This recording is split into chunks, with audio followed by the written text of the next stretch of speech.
നരേന്ദ്രമോദിയുടെ ഭരണം ദക്ഷിണേന്ത്യൻ സംസ്ഥാനങ്ങളെ വലിയ തോതിൽ ബാധിച്ചിരിക്കുകയാണ്. ദക്ഷിണേന്ത്യൻ സംസ്ഥാനങ്ങളിൽ വമ്പൻ തോൽവികൾ ഏറ്റുവാങ്ങിയ BJP ഇപ്പോൾ അവഗണനയിലൂടെ പകപോക്കുകയാണ് ഈ സംസ്ഥാനങ്ങളിലൂടെ. ഇതിനെതിരെ തുറന്നടിച്ച് രംഗത്തെത്തിയിരിക്കുകയാണ് കോൺഗ്രസ് MP DK സുരേഷ്. കർണാടക ഉപമുഖ്യമന്ത്രി DK ശിവകുമാറിന്റെ സഹോദരനാണ് DK സുരേഷ്. ബംഗളൂരു റൂറൽ ലോക്സഭാ മണ്ഡലത്തിൽ നിന്നുള്ള MP കൂടിയാണ് ഇദ്ദേഹം. ദക്ഷിണേന്ത്യൻ സംസ്ഥാനങ്ങൾക്ക് കേന്ദ്ര സർക്കാർ മതിയായ ഫണ്ട് നൽകുന്നില്ലെന്നും ഇത് തുടർന്നാൽ വലിയ പ്രതിസന്ധി നേരിടുമെന്നുമാണ് BJPക്കെതിരെ തുറന്നടിച്ചുകൊണ്ട് നേതാവ് പറഞ്ഞിരിക്കുന്നത്. പാർലമെന്റിന് പുറത്ത് കേന്ദ്ര ബജറ്റിനെ വിമർശിച്ച് സംസാരിക്കുകയായിരുന്നു അദ്ദേഹം. ദക്ഷിണേന്ത്യൻ സംസ്ഥാനങ്ങളെ നരേന്ദ്രമോദി സർക്കാർ അവഗണിക്കുകയാണെന്നും ഈ സംസ്ഥാനങ്ങളിൽ നിന്ന് ലഭിക്കുന്ന വരുമാനം ഉത്തരേന്ത്യൻ സംസ്ഥാനങ്ങൾക്ക് നൽകുകയാണെന്നുമാണ് DK സുരേഷിന്റെ പ്രധാന ആരോപണം. ബജറ്റിൽ പ്രതീക്ഷാവഹമായി ഒന്നുമില്ലെന്ന് പ്രതിപക്ഷം കുറ്റപ്പെടുത്തവെയാണ് DK സുരേഷിന്റെ വ്യത്യസ്തമായ ഈ പ്രതികരണവും. ദക്ഷിണേന്ത്യൻ സംസ്ഥാനങ്ങൾക്ക് അവകാശപ്പെട്ട ഫണ്ടാണ് തങ്ങൾ ആവശ്യപ്പെടുന്നത്. GSTയുടെ കൃത്യമായ വിഹിതം കേന്ദ്ര സർക്കാർ നൽകുന്നില്ല.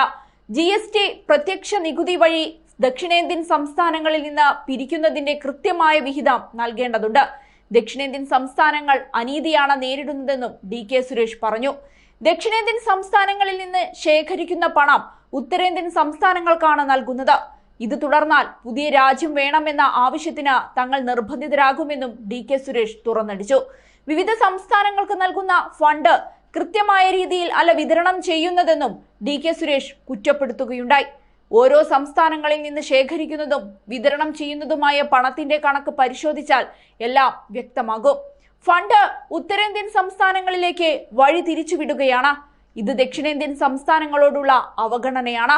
ദക്ഷിണേന്ത്യയിൽ നിന്ന് 4 ലക്ഷം കോടി രൂപയാണ് കേന്ദ്രം പിരിക്കുന്നത്. തിരിച്ചു ലഭിക്കുന്നത് അവഗണന മാത്രവും. ഈ അനീതി തങ്ങൾ ചോദ്യം ചെയ്യും. വീണ്ടും പറയുന്നു, ആവശ്യം അംഗീകരിച്ചില്ലെങ്കിൽ ദക്ഷിണേന്ത്യൻ സംസ്ഥാനങ്ങൾ ഒന്നിച്ച് പ്രത്യേക രാജ്യത്തിനു വേണ്ടി ആവശ്യം ഉന്നയിക്കുമെന്നും DK സുരേഷ് തുറന്നടിച്ചു. 15ാം ധനകാര്യ കമ്മീഷൻ ശുപാർശ ചെയ്ത ഗ്രാന്റ് സംസ്ഥാനങ്ങൾക്ക് ലഭിച്ചിട്ടില്ലെന്നും DK സുരേഷ് കൂട്ടിച്ചേർത്തു. നിർമ്മല സീതാരാമൻ അവതരിപ്പിച്ചത് തെരഞ്ഞെടുപ്പ് ബജറ്റാണ്. പുതിയതായി ഒന്നുമില്ല. ചില പേരുകൾ മാറ്റുകയാണ് ചെയ്തത്. പദ്ധതികൾക്ക് സംസ്കൃതത്തിൽ പേരിടുകയാണ് ചെയ്തിരിക്കുന്നതെന്നും സുരേഷ് കുറ്റപ്പെടുത്തുകയുണ്ടായി. അതേസമയം ഇടക്കാല ബജറ്റിൽ കേന്ദ്രത്തിനെതിരെ രൂക്ഷ വിമർശനവുമായി പ്രതിപക്ഷ നേതാവ് VD സതീശനും രംഗത്തു വന്നു. രാജ്യത്തെ യാഥാർത്ഥ്യങ്ങൾ വിസ്മരിച്ചെന്നും കോർപ്പറേറ്റ് താൽപര്യങ്ങൾക്ക് മാത്രമാണ് ബജറ്റിൽ മുൻഗണന നൽകിയതെന്നും സതീശൻ ചൂണ്ടിക്കാട്ടി. കേവലം പാർലമെന്റ് തെരഞ്ഞെടുപ്പ് ലക്ഷ്യമിട്ടുള്ള രാഷ്ട്രീയ പ്രഖ്യാപനം മാത്രമാണ് നിർമ്മല സീതാരാമൻ അവതരിപ്പിച്ച ഇടക്കാല ബജറ്റെന്നും അദ്ദേഹം ആരോപിച്ചു. മുതിർന്ന കോൺഗ്രസ് നേതാവും MPയുമായ ശശി തരൂരും ബജറ്റിനെ രൂക്ഷമായി വിമർശിക്കുകയുണ്ടായി. ബജറ്റിൽ കാര്യമായ പ്രഖ്യാപനങ്ങൾ ഒന്നും തന്നെ ഉണ്ടായിട്ടില്ലെന്നും അവർ ആലങ്കാരികമായ ഭാഷ ഉപയോഗിക്കുക മാത്രമാണ് ചെയ്തതെന്നും തരൂർ ആരോപിച്ചു. ആത്മവിശ്വാസം, പ്രതീക്ഷ എന്നിങ്ങനെയുള്ള അവ്യക്തമായ ഭാഷയിൽ അവർ ധാരാളം സംസാരിച്ചു. എന്നാൽ കണക്കുകൾ കഠിനമാകുമ്പോൾ അവ വളരെ കുറച്ചു മാത്രമേ പുറത്തുവിടുകയുള്ളൂ. ഇത് വളരെ നിരാശാജനകമായ പ്രസംഗമായിരുന്നു. സമ്പദ് വ്യവസ്ഥയുടെ പ്രത്യേക പ്രശ്നങ്ങളെ അഭിസംബോധന ചെയ്യാൻ വേണ്ടത്ര സന്നദ്ധത പ്രകടിപ്പിക്കാത്ത ബജറ്റാണിതെന്ന് തരൂർ കുറ്റപ്പെടുത്തി. എന്നാൽ ബജറ്റ് കേരളത്തിന് സന്തോഷകരമായ ഒന്നാണെന്നായിരുന്നു V മുരളീധരന്റെ പ്രതികരണം.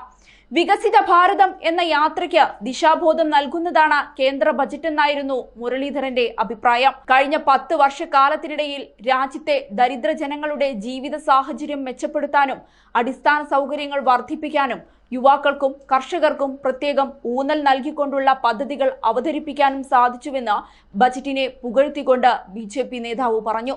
ഏതായാലും ഈ ബജറ്റിനെതിരെ ദക്ഷിണേന്ത്യ ഒന്നിച്ചു തന്നെ നിൽക്കുമെന്നതിൽ സംശയം വേണ്ട.